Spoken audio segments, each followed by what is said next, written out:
ప్రేమించండి దేవుణ్ణి. దేవుణ్ణి ప్రేమించినప్పుడు ఇష్టం వచ్చినట్టు ఉండలేరు మీరు.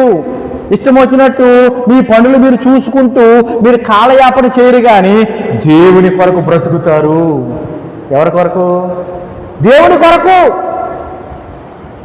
ఈ భూమి మీద క్రైస్తవులమైన మనకు, జాగ్రత్తగా వినండి, ఈ భూమి మీద క్రైస్తవులమైన మనకు ఒక అద్భుతమైన విషయం ఏంటి చెప్పనా? అమూల్యమైన విషయం ఏంటి చెప్పనా?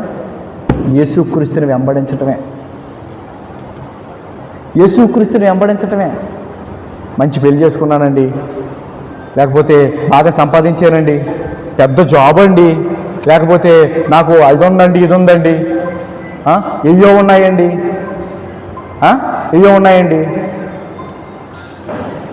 యేసుక్రీస్తుని వెంబడించడమే ప్రాముఖ్యం మనకి.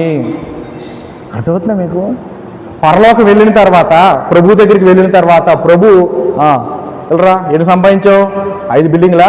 రాసుకో, గబ్రియేలు రాసుకో, దోత రాసుకో, 5 బిల్డింగ్లు ఉన్నాయంట కుర్రోడికి, ఇంకో కుర్రోడి బిల్డింగ్, వీడికి 6 బిల్డింగ్లు ఉన్నాయంట రాసుకో, వీడికి పెద్ద బహుమతి ఇద్దాడు, చిన్న అలా బిల్డింగ్లు బట్టి కాదు, ఆస్తిపాస్తులు బట్టి కాదు, నువ్వు యేసు ప్రభుని ఎంత వెంబడించావు అనే దాన్ని బట్టి బహుమతి ఉంటుంది అక్కడ నీకు. అర్థమైందా మీకు? పౌలు ఏమన్నాడంటే, దేవుని ఉన్నతమైన పిలుపునకు కలుగు బహుమానం పొందవలనని గురి యొద్దకే పరిగెట్టుచున్నానన్నాడు.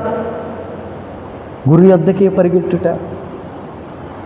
మరి మనం గురి పక్కన పాడేసి బరిలో పరిగెడుతున్నాం ఇష్టం వచ్చినట్టు.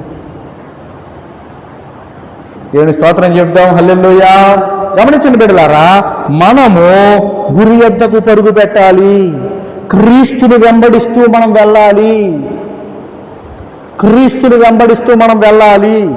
క్రీస్తుని వెంబడిస్తూ వెళ్ళిన వారికి మాత్రమే పరలోకంలో బహుమతి ఉంటుంది. క్రీస్తుని వెంబడించుట చాలా ఉన్నాయి, కానీ అదొక పెద్ద విస్తారమైన అంశం. అది నేను అదేం చెప్పను, కానీ ఒక మాట చెబుతాను. క్రీస్తుని వెంబడించుట అనే దాంట్లో ఎప్పుడు చెప్పే మాటే, ఆదివారం ఆరాధన మానేయకూడదు. అర్థమైందా మీకు?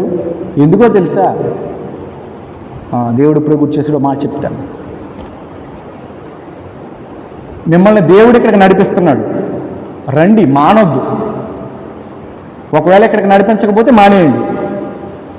నడిపిస్తే రండి, స్థిరంగా ఉండండి. ఎందుకంటే ఇది దేవుడు నిర్మించిన పరిచర్య. ఇది సాదాసీదా పరిచర్య కాదు. ఇది భూదిగంతముల వరకు వెళుతుంది. అర్థమవుతుందా?